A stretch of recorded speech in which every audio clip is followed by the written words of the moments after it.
Hello student, मैं राज Indus rangers coaching से, और मैं चीज़ों को आपको थोड़ा सा आसान लेवल पे समझाना चाहता हूँ। ठीक है, इसके पहले जो ट्रिग्नोमेट्री का जो फार्मूला बनाए थे, शॉर्ट ट्रिक बताए थे, उसको आप घर पे जाके प्रैक्टिस करिएगा, और क्वेश्चन नहीं आएगा तो फिर हम उस पर क्वेश्चन का कुछ सेट लेके आते हैं और फिर चीज़ों को वहाँ से अच्छे से क्लियर करने की कोशिश करेंगे। ठीक है, कभी कभी क्या होता है ना कि एक्चुअल में हम लोग क्वाड्रेंट के बारे में विशेष ध्यान नहीं दे पाते, और वहाँ पे लिखा होता है कि साइन एक्स इक्वल टू -1/2 और लिखा था x line the third quadrant.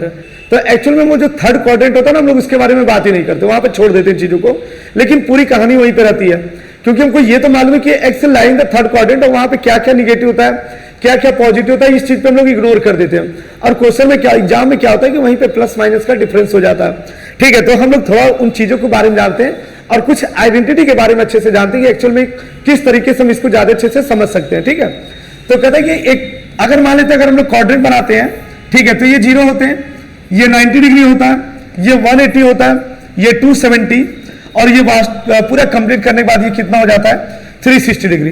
ठीक है, अच्छा, हम लोग ये भी पढ़े हुए थे कि जितने भी ट्रिग्नोमेट्रिक फंक्शन होते हैं वो सभी के सभी यहाँ पे प्लस होते हैं, जबकि अगर सेकेंड क्वाड्रेंट की बात करते हैं तो साइन थीटा के जस्ट साथ हम लोग का कोसेक थीटा, यही पॉजिटिव होते हैं, बाकी जितने भी ट्रिग्नोमेट्रिक रेशियो होते हैं वो क्या होते हैं, निगेटिव होते हैं। अच्छा, इसके बाद जो थर्ड क्वाड्रेंट होता है वहां पे टेन थीटा के साथ कॉट थीटा जो होता है वो क्या होता है, पॉजिटिव, बाकी सभी निगेटिव होते हैं। और जो लास्ट क्वाड्रेंट होता है, फोर्थ क्वाड्रेंट, वहां पे कॉस थीटा और कॉस थीटा के साथ सेक थीटा होते हैं, वो पॉजिटिव होते हैं, और बाकी जितने भी ट्रिग्नोमेट्रिक रेशियो होते हैं वो सारे हम लोग के क्या होते हैं, यहाँ पे निगेटिव होते हैं। ठीक है, तो कभी कभी क्या होता है ना कि क्वेश्चन बोलता है क्वाड्रेंट की बात है, लेकिन हम लोग उन चीजों को इग्नोर कर देते हैं। जैसे कभी कभी लिखा होता है कि x line the real number या एक्स लाइन द इंटीजर्स या नेचुरल नंबर, तो वैसे ही क्वाड्रेंट का भी यहाँ पे थोड़ा सा यूज होता है। ठीक है, अच्छा, आगे अगर थोड़ा सा हम लोग इसको समझें तो अगर यहाँ पे क्वेश्चन लिख के आ जाता है कि cos x इक्वल टू -1/2, एकदम बेसिक से समझेंगे इसको, cos x इक्वल टू, और एक ही क्वेश्चन से आपको पूरी एक्सरसाइज हो जाएगी। तो अगर लिखा होता है cos x इक्वल टू -1/2 और x line the third quadrant, जो x है वो लाई कर रहा है हम लोग का, x लाइन द, ठीक है, थर्ड क्वाड्रेंट, मतलब x जो है वो थर्ड क्वाड्रेंट में लाई कर रहा है। ठीक है, तो जब x थर्ड क्वाड्रेंट में लाई कर रहा है तो इसका मतलब थर्ड क्वाड्रेंट में टेन और कॉट को छोड़ के बाकी जितने भी ट्रिग्नोमेट्रिक रेशियो होंगे वो सभी के सभी क्या होंगे, निगेटिव होंगे हम लोग के। तो ठीक है, इसका मतलब अगर हम लोग थर्ड क्वाड्रेंट की बात करते हैं तो हमको देख के लग रहा है थर्ड क्वाड्रेंट में जाते हैं तो cos x की वैल्यू क्या है, -1/2, सही है। क्यों? क्योंकि हमको मालूम है कि cos x यहाँ पे क्या होगा, हम लोग का निगेटिव होगा। लेकिन cos x का जस्ट अपोजिट अगर हम लोग करें तो हमको यह भी मालूम चलता है कि अगर cos x यहाँ पे -1/2 है तो इसका मतलब जो sec x होगा वो cos का जस्ट अपोजिट होगा, तो sec x की वैल्यू भी कितनी हो जाएगी, -2। तो एक चीज तो हमको समझ में आ गया कि अगर cos थर्ड क्वाड्रेंट में अगर cos निगेटिव है तो cos की फैमिली से जो निकल के आता है sec x, वो भी हम लोग का क्या होगा, निगेटिव होगा। तो sec x इक्वल टू क्या हो जाएगा, -1/2। अच्छा ठीक है, cos निकल गया, sec निकल गए, एक क्वाड्रेंट पहले से हमको cos दिया हुआ था।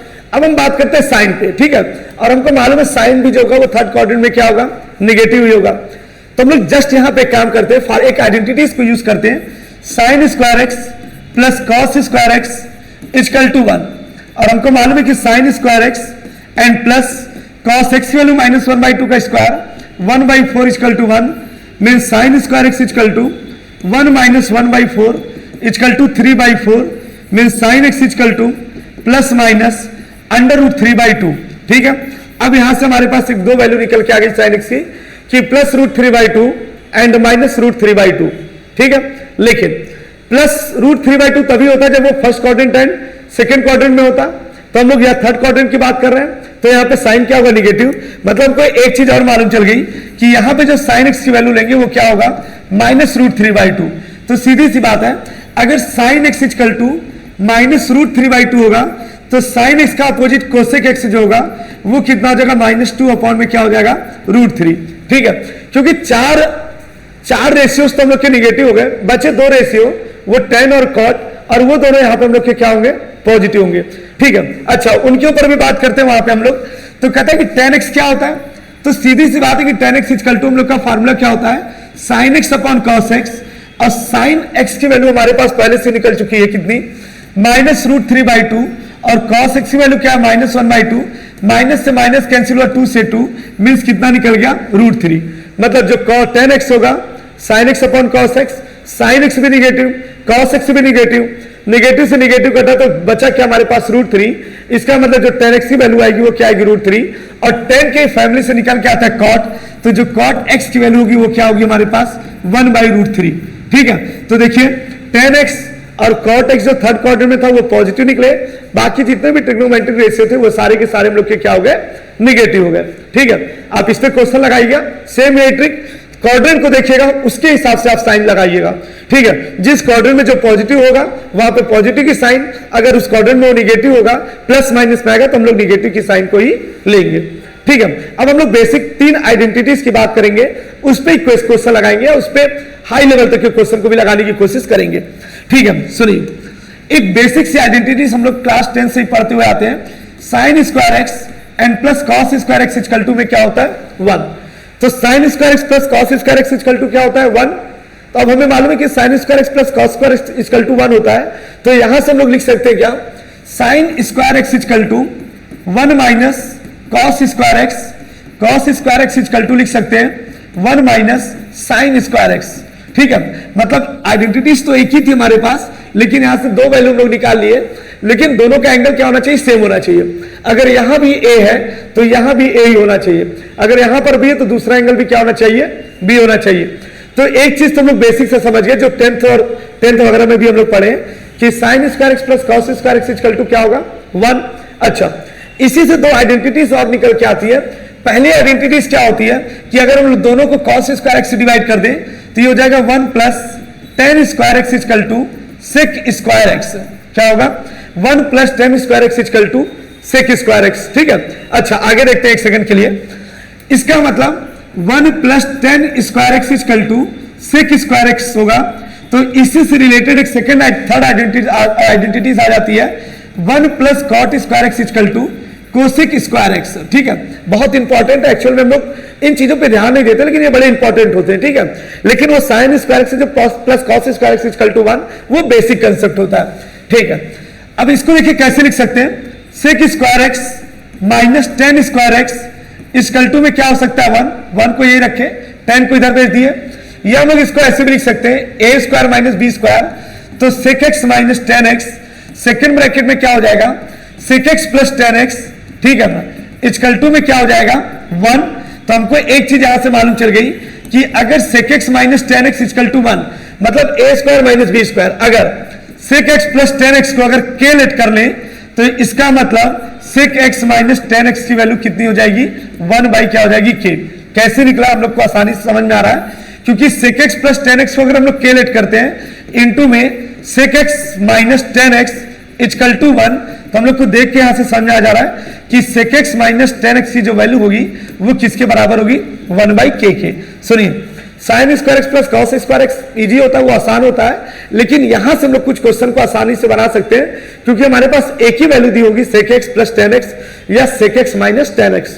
ठीक है, अच्छा जस्ट इसी तरह यहां भी आ जाते हैं, यहां भी सेम वही लॉजिक यूज होगा कि cosec square x minus cot square x equal to 1, तो इसका मतलब cosec x plus cot x. ठीक है, और इसी के जस्ट साथ हम लोग लिख सकते हैं cosec x minus cot x equal to में क्या हो जाएगा 1। तो सेम यही पैटर्न यूज करेंगे कि अगर cosec x plus cot x equal to के दिया हुआ हो, के गिवन में हो, तो इसका मतलब हुआ कि cosec x minus cot x की जो वैल्यू होगी वो भी 1 बाई के क्या होगी इक्वल होगी। ठीक है ना, बड़े मजेदार टाइप के फॉर्मूले, थोड़ा सा इसको अच्छे से सॉल्व करते तो बहुत कुछ समझ में आ जाता है। मतलब अगर कहीं sec x plus tan x equal to कुछ भी दिया हो, √3/2 कुछ भी दिया हो, तो हम लोग डायरेक्टली दूसरे क्वेश्चन को लिख देंगे sec x minus tan x, जो वैल्यू दी होगी उसी का जस्ट हम लोग अपोजिट कर लेंगे। ठीक है ना, अच्छा आगे देखते हैं। कह अच्छा ये बताइए, एक क्वेश्चन हम लोग यहां पे लिखते हैं। ठीक है, हमने एकदम आसान सा, एक सेकंड बस हम क्वेश्चन देते हैं यहां पर।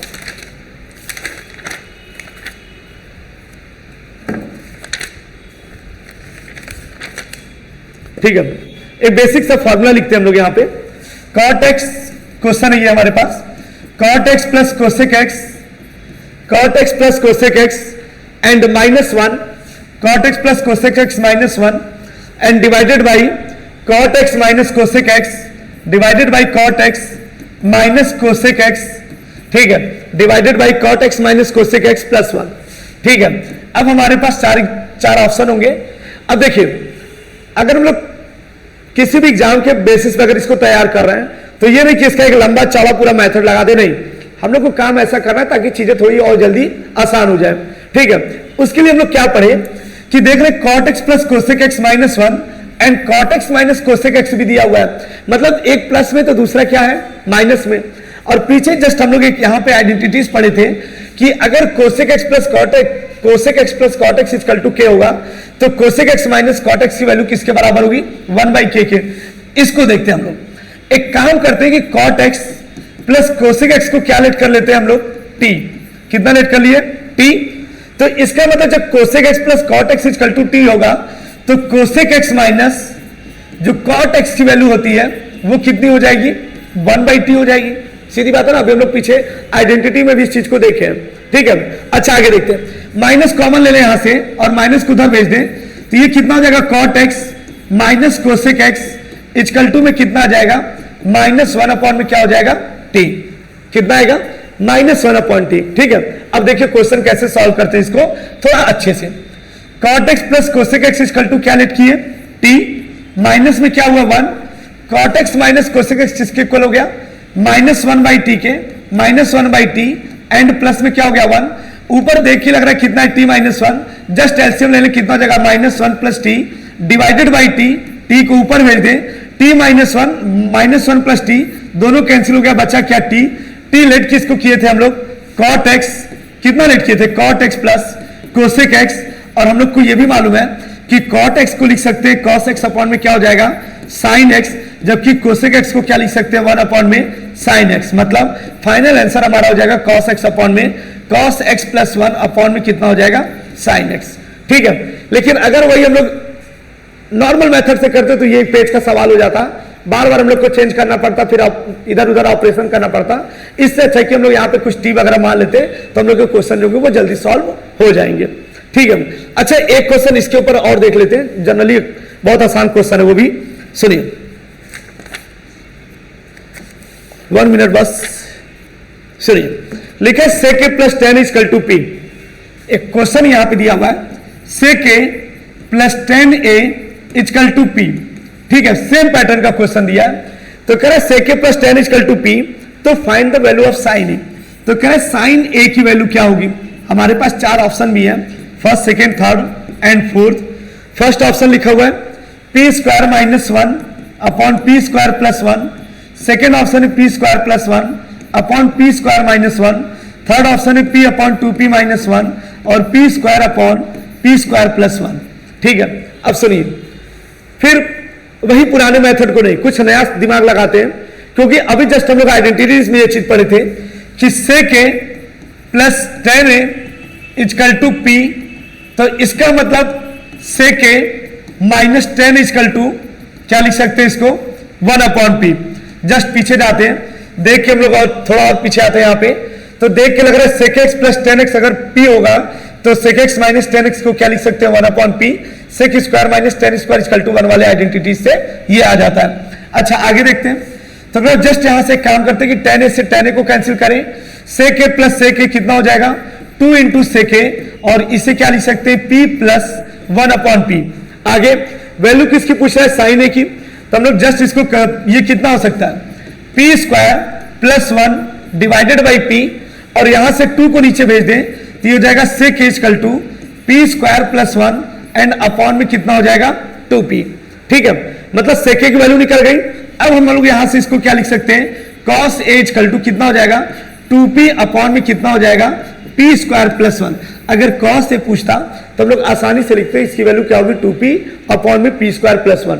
ठीक है ना, अच्छा आगे देखते हैं, लेकिन बात यहां पे किसकी कर रहा था sin a का, तो कोई दिक्कत नहीं है, हाइपोटेनियस वाले ट्राइंगल का यूज कर लेते हैं हम लोग, और हमको मालूम है cos दिया हुआ है, तो एक्चुअल में किसकी वैल्यू दिया हुआ है, किसकी वैल्यू होती है b अपॉन h। ठीक है, हम लोग इसको याद करने के लिए हम लोग फार्मूला भी याद करते हैं।